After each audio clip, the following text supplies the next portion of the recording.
ఒకప్పుడు ఓ చిన్న గ్రామంలో రవి అనే బాలుడు ఉండేవాడు. అతను ఎంతో బద్ధకస్తుడు. ఎప్పుడూ ఆలస్యంగా లేచి ఎటువంటి పనికి ముందుకెళ్లడు. దీన్ని చూసి అతని తల్లిదండ్రులు చాలా చింతించేవారు. ఒకరోజు అతని తల్లి అతనికి మాయ బీన్స్ ఇచ్చింది. ఆమె అంది, బాబూ, ఇవి మాయ బీన్స్, జాగ్రత్తగా ఉంచు. వాటిని వెనకాల తోటలో విసిరేశాడు. మరచిపోయాడు కూడా. మరుసటి ఉదయం ఇంటి వెనక ఓ భారీ బీన్స్ చెట్టు పెరిగి ఉంది. అది నేరుగా మేఘాల వరకు పెరిగింది. ఆశ్చర్యంతో రవి ఆ చెట్టు ఎక్కాడు. పక్షులను దాటి, మేఘాలను దాటి, చివరికి ఆకాశంలో ఉన్న మహలను చూశాడు. మహలులోకి వెళ్లిన రవికి ఒక మెరిసే జత షూస్ కనిపించాయి.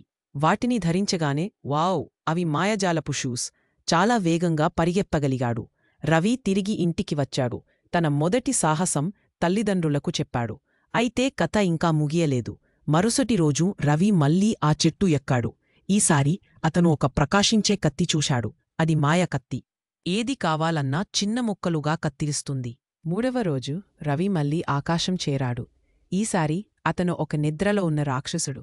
అతని పక్కన విషాదంగా ఉన్న రాజకుమారి మరియు ఆటోమేటిక్గా పాడుతున్న సంగీత వాయిద్యాలు.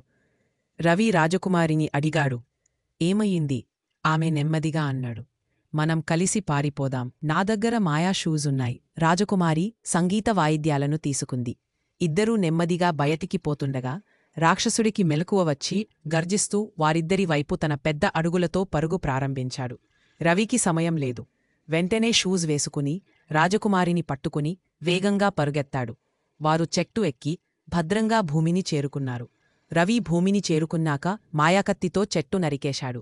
అందువల్ల రాక్షసుడు భూమిని చేరుకోలేకపోయాడు. గ్రామంలో అందరూ ఆనందంతో సంబరాలు చేసుకున్నారు. రవిని ఇప్పుడు బద్ధకస్కుడు అనబడలేదు. ఆ తర్వాత రవి మరియు రాజకుమారి పెళ్లి చేసుకుని సంతోషంగా జీవించసాగారు. కథనీతి: ధైర్యం మరియు తెలివైన ఆలోచనలు ఎంత బద్ధకస్తుడైన వ్యక్తిని కూడా వీరుడిగా మారుస్తాయి.